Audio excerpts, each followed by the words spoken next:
Hello बच्चों, good morning everyone. आज हम कहानी पढ़ेंगे। क्लास 3 के लिए यह कहानी बहुत उपयोगी है। अगर आप हमारे कक्षा में नए आए हैं तो प्लीज़ आपको रिमाइंड करा दूं, हमारे चैनल को लाइक करिए, सब्सक्राइब करिए, बेल आइकन को दबा दीजिए। प्रीवियस वीडियो की लिंक डिस्क्रिप्शन में दे दी गई है, वहाँ से जाकर आप देख सकते हैं। नहीं मिलता है तो बसंती क्लासेस के नाम से सर्च कीजिए, जरूर मिल जाएगा। तो हम कहानी शुरू करते हैं। यह कहानी 1 और 1 11 है।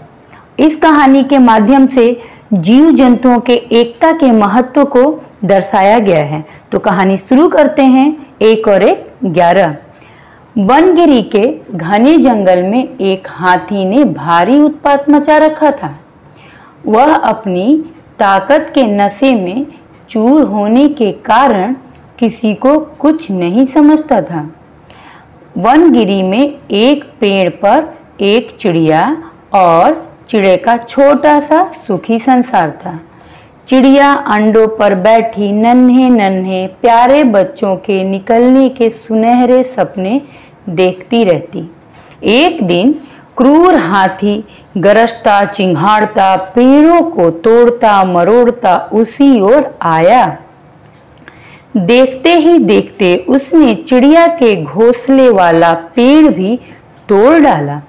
घोंसला नीचे आ गिरा, अंडे टूट गए और ऊपर से हाथी का पैर उस पर पड़ा।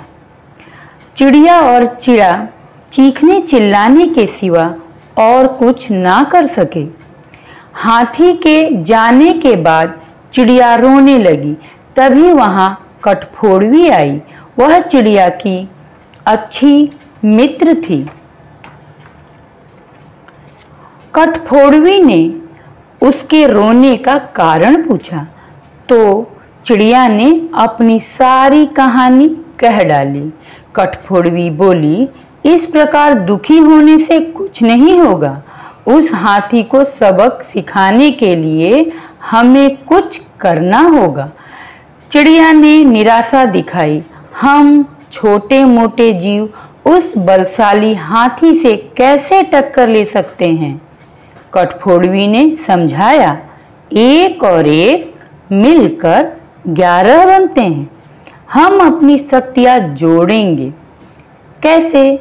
चिड़िया ने पूछा। मेरा एक मित्र भौरा है, हमें उससे सलाह लेनी चाहिए। चिड़िया और कठफोड़वी भौरे से मिली। भौरा गुनगुनाया, यह तो बहुत बुरा हुआ। एक मेरा मित्र मेढक है, आओ उससे सहायता मांगे। अब तीनों उस सरोवर के किनारे पहुंचे जहां वह मेढक रहता था। भौरे ने सारी समस्या बताई। मेढक भर्राए स्वर में बोला, आप लोग धैर्य से जरा यहीं मेरी प्रतीक्षा करें, मैं गहरे पानी में बैठकर सोचता हूँ। ऐसा कहकर मेढक जल में कूद गया। आधे घंटे बाद वह पानी से बाहर आया तो उसकी आंखें चमक रही थी।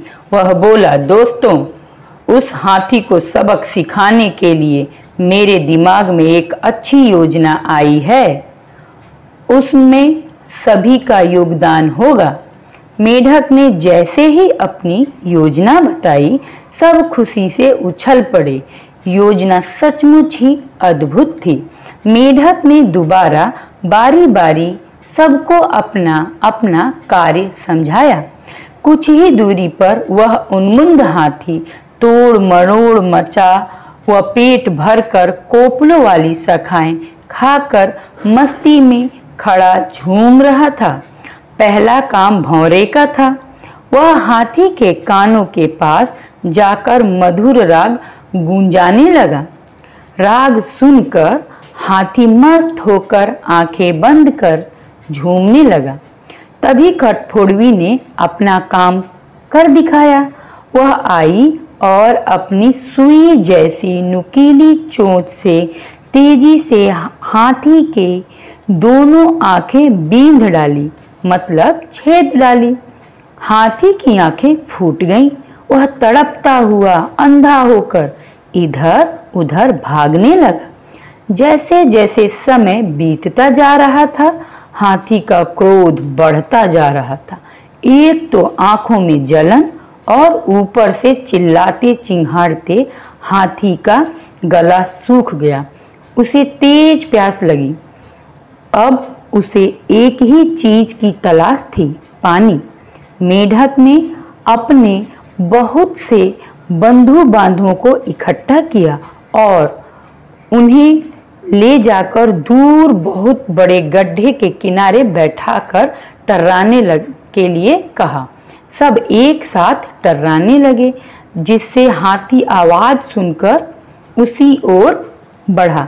वो समझ गया कि मेढक तालाब के किनारे रहते हैं। मेढकों की टर्राहट सुनकर हाथी के कान खड़े हो गए। वह जानता था कि मेढक जल स्रोत के निकट आवाज करते हैं। वह उसी दिशा की ओर चल पड़ा। टर्राहट और तेज होती जा रही थी। प्यास हाथी और तेज भागने लगा।